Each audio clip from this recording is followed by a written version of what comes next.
बिस्मिल्लाहिर्रहमानिर्रहीम। अस्सलाम वालेकुम नाज़रीन, आप यूट्यूब चैनल देख रहे हैं। मैं इमरान खान हूँ। कुछ आम खबरें मैं आपके साथ शेयर करता हूँ। सब बैरिस्टर गौहर ने नाज़रीन एक दावा किया है, ये दावे पहले भी होते रहे।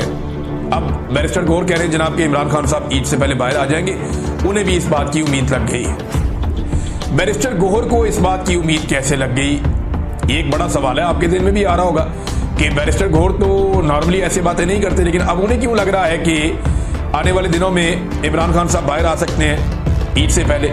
वो ये कहते हैं कि केस लगेगा ना जैसे ही इमरान खान साहब का, तो ये तो सब जानते हैं कि आधे घंटे में खान साहब की बेल हो जाएगी, और जैसे ही इमरान खान साहब की बेल होगी इमरान खान साहब बाहर आ जाएंगे। लेकिन बेल तो तब होगी जब केस लगेगा। जरा इस पे अलीमा खान साहबा का आप एक स्टेटमेंट सुन लीजिए। अंग्रेजी में उन्होंने ट्वीट किया है, मैं उसका लुब्बे लुबाब आपको बता देता हूँ। उन्होंने कहा जी कि कई महीनों से इस्लामाबाद हाई कोर्ट के जो चीफ जस्टिस हैं वो केस नहीं लगा रहे इमरान खान साहब का, और ये सरफराज जोगर साहब हैं, ये फिक्स नहीं कर रहे। लेकिन फिर वादा किया गया कि इस हफ्ते इसको फिक्स किया जाएगा। पिछले मंगल को ये वादा किया गया था, और वहां पे बहुत सारे मेंबर कौमी असम्बली और सूबाई असम्बली पहुंचे थे, खैबर पख्तूनख्वा से, पंजाब से, सिंध से, हर जगह से, जजेस को सपोर्ट करने के लिए कि आप फैसला दें, हम आपके साथ खड़े हैं। तो chief justice Islamabad high court ने कमिटमेंट दी थी लतीफ खोसा को, अली जफर को और बैरिस्टर गौहर को कि वो इस केस को अगले हफ्ते जरूर सुनेंगे, यानी ये जो हफ्ता अब शुरू हो गया इसमें वो जरूर सुनेंगे। लेकिन ये केस लगाया नहीं गया। अब वो ये बताती हैं कि 28 तारीख से छुट्टियां शुरू होने जा रही हैं गर्मियों की, फिर इस केस को लटका देंगे, लंबा ले जाएंगे। लिहाजा अभी जो है हमारे पास 26 और 27 तारीख के 2 दिन बाकी हैं जिनमें ये केस सुना जाए। आज 26 गुजर गई, कल 27 है, और मेरी इतला के मुताबिक अलीमा खान साहिबा से ये वादा किया गया है पार्टी की जानिब से कि कल के दिन में सारे एमपीज, एमएनएज, सेनेटर्स और जितने भी अरकान असम्बली हैं या अहम ओहदेदार हैं पाकिस्तान तहरीक इंसाफ के, वो सारे इस्लामाबाद हाई कोर्ट पहुंचेंगे कि इमरान खान साहब का केस लगाया जाए। अब इमरान खान साहब का केस लगाया नहीं जा रहा, लगाया इसलिए नहीं जा रहा कि इमरान खान साहब को रिहा करना नहीं है।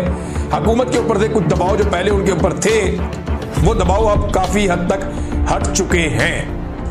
दूसरी जानिब इमरान खान साहब पे ये दबाव डाला जा रहा है कि वो पॉलीग्राफिक टेस्ट करवाएं। वो पॉलीग्राफिक टेस्ट नहीं करवा रहे, वो कह रहे हैं मेरे वकीलों को बुलाओ। तो मेरे ख्याल में इमरान खान साहब को ये टेस्ट करवा लेना चाहिए वकीलों की मौजूदगी में।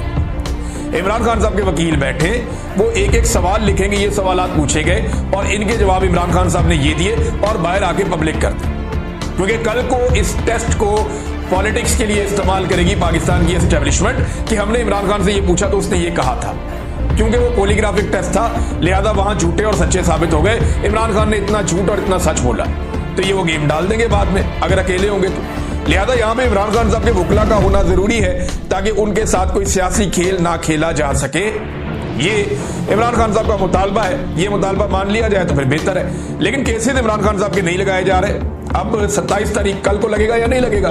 वैसे एस्टेब्लिशमेंट जिस वक्त होश के नाखून लेगी या जिस वक्त अदलिया पर दबाव डालना छोड़ेगी तो गर्मियों की छुट्टियों में भी केसेस लग सकते हैं। आपको याद है ना, नवाज शरीफ साहब के लिए अदालत चली गई थी एयरपोर्ट पे इंसाफ देने के लिए मियां साहब को। हालांकि उस वक्त वो सजा याफ्ता मुजरिम थे, लेकिन उन्हें पहुंचाया गया फिर हेलीकॉप्टर पे वहां पे मीनार पाकिस्तान में, जहां पाकिस्तान तहरीक इंसाफ को 3 साल हो गए, उनको जलसे की इजाजत ही नहीं मिल रही।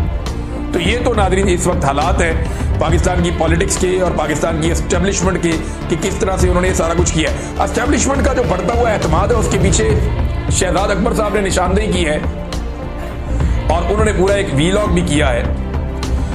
तो ये एक्चुअली एक रिपोर्ट छपी है वॉल स्ट्रीट जर्नल में। ये रिपोर्ट कहती क्या है, जरा इसका एक हेडलाइन है, उससे आपको आइडिया हो जाएगा। The father pursues Trump's diplomatic deals, the son chases crypto deals.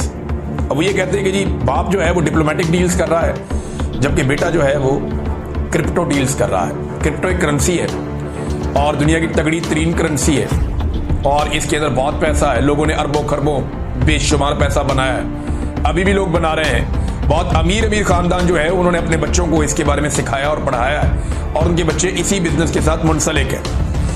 अब ये जो स्टोरी है ये नॉर्मली तो डोनाल्ड ट्रंप के खानदान के बारे में है या उनके आसपास के लोगों के बारे में है, लेकिन इसमें एक हिस्सा पाकिस्तान से मुताल्लिक भी है कि पाकिस्तान की जो एस्टेब्लिशमेंट है वो डोनाल्ड ट्रंप की हुकूमत के करीब कैसे आई, और वो जो बहुत बड़ा खतरा उन्हें लगता था कि इमरान खान की रिहाई के लिए वहां से शोर मच जाएगा, वो उन्होंने कैसे दबाया। इस बारे में शहजाद अकबर साहब ने इस स्टोरी को खोजा है बल्कि इसके अंदर बहुत कुछ लिखा हुआ भी है, आप उसको पढ़ सकते हैं। एक्चुअली हुआ क्या, हालातों वाकयात के तनाजुर में आप देखेंगे तो आपको समझ आ जाएगी। देखिए, हुआ यह है कि सदारती जो डिप्लोमेसी है उसको खानदानी कारोबार के लिए इस्तेमाल किया जा रहा है। डोनाल्ड ट्रंप की जानिब से उन पर इल्जाम लगाया जाता है। आसिम मुनीर साहब जब फील्ड मार्शल बने ना, तो उसके बाद बिलाल बिन साकिब नामी एक किरदार है, ये बहुत आसपास दिखाई देता है। और ये बरतानिया से आने वाले एक नौजवान है और ये क्रिप्टो के मामले में बड़ा एक करैक्टर है। और एस्टेब्लिशमेंट जो है वो काफी मुतहर्रिक हो गई है क्रिप्टो को लेके, और उन्होंने अब इसके लिए बिजली भी मुख्तस करने का फैसला किया, एरिया भी मुख्तस करने का फैसला किया।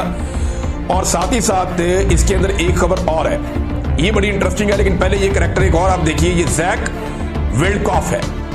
ये जैक विल्डकॉफ जो है ये एक कंपनी है WLF, इस कंपनी को कहते हैं वर्ल्ड लिबर्टी फाइनेंशियल। ये क्रिप्टो में डील करती है और डिफरेंट चीजों में। तो ये जो कंपनी है ये इसका मालिक है, आप समझ लें। और इसका वालिद जो है वो है स्टीव विल्डकॉफ। ये जो इसका वालिद है ये मिडिल ईस्ट का इन्वॉय है, अमेरिका का स्पेशल नुमाइंदा है मिडिल ईस्ट के लिए, और इसका ज्यादातर टाइम जो है वो UAE में गुजरा है। अच्छा, ये जो बेटा है ये भी पाकिस्तान आया, जेंट्री बीच नामी सियासतदान, इसका बड़ा चर्चा हुआ, वो भी पाकिस्तान आया।